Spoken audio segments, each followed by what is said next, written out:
रविवार व्रत की कथा। बहुत पुराने समय में एक बुढ़िया एक नगर में निवास रहती थी। उसका नित्य नियम था कि हर रविवार के दिन सुबह जल्दी उठकर और स्नान आदि से निवृत्त होकर वह घर के आंगन को गोबर से लीपती थी।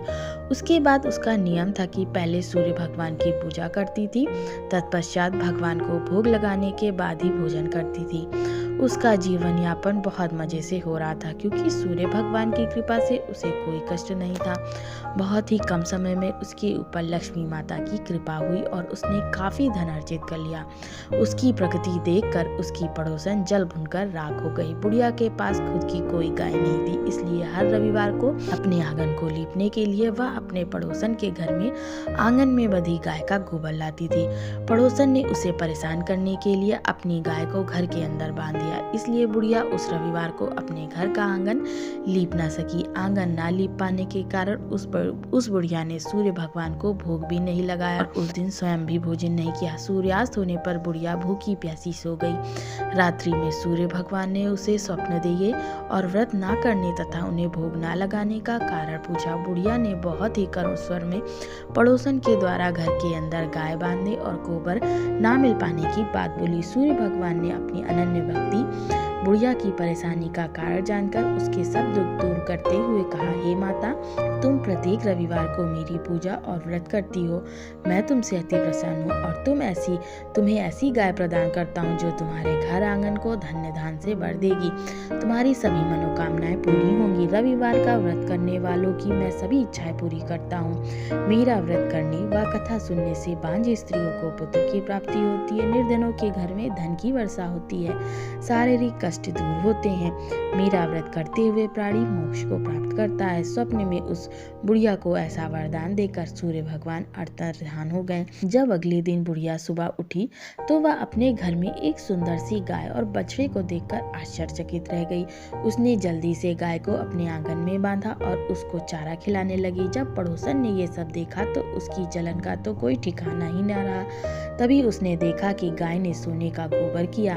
यह देखकर पड़ोसन की आंखें फटी की फटी रह गई। उसने अवसर देखकर सारा सोना उठाया और अपने घर के अंदर ले गई। बदले में उसने अपनी गाय का सामान्य गोबर रख दिया। यह क्रम रोज चलने लगा और पड़ोसन बहुत ही जल्दी काफी धनवान बन गई। बेचारी भूली बुढ़िया को कुछ पता ही न था और वह पहले की तरह हर रविवार को सूर्य देव की पूजा करती रही और कथा सुनती रही।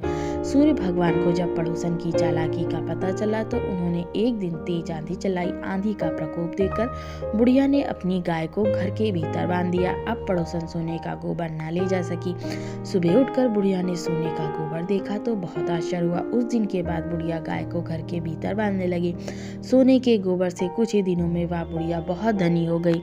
बुढ़िया के धनी होने से पड़ोसन और बुरी तरह जल भुनकर राख हो गई। अब की बार उसने अपने पति को नगर के राजा के पास भेजा और बुढ़िया के पास सोने के गोबर देने वाली गाय के बारे में बताया।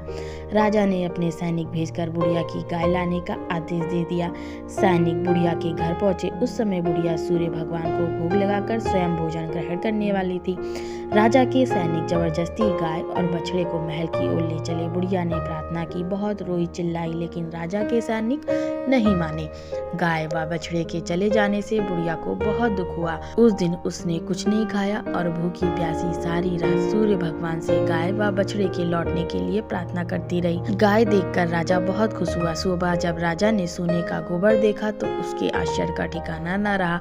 उधर सूर्य भगवान को भूखी प्यासी बुढ़िया को इस तरह प्रार्थना करते देख उस पर बहुत दया आई।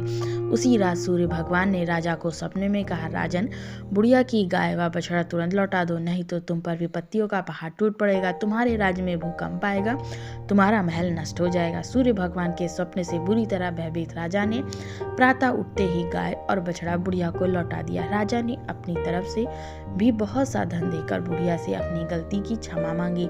राजा ने पड़ोसन और उसके पति को उनकी इस दुष्टता के लिए दंड भी दिया। इसके बाद राजा ने राज्य में घोषणा करवाई कि सभी स्त्री पुरुष रविवार का व्रत करें। जनता ने भी ऐसा किया। रविवार का व्रत करने से सभी लोगों के घर धन धान्य से भर गए। चारों ओर खुशहाली छा गई।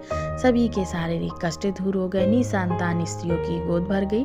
राज्य में सभी स्त्री पुरुष सुखी जीवन जीने लगे।